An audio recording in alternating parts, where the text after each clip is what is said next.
He had taught me to notice things, and one day when I was playing with what we call an express wagon, which is a little wagon which has a railing around it for children to play with that they can pull around, it had a ball in it.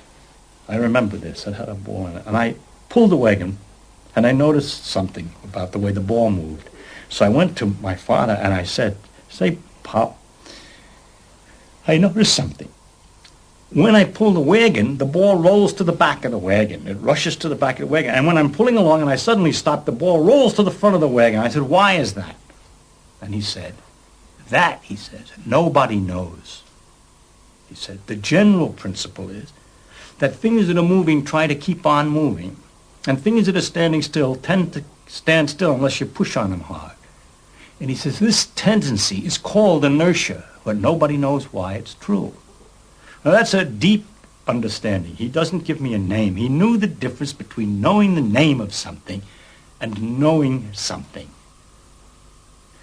which I learned very, very early.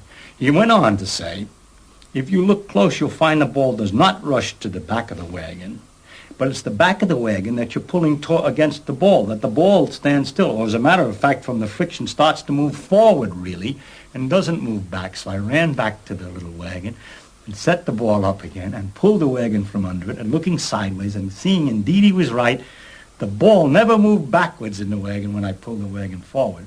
It moved backward relative to the wagon, but relative to the sidewalk, it was moved forward a little bit. It's just the wagon caught up with it. So that's the way I was educated by my father, with those kind of examples and discussions. With no pressure, just lovely, interesting discussions.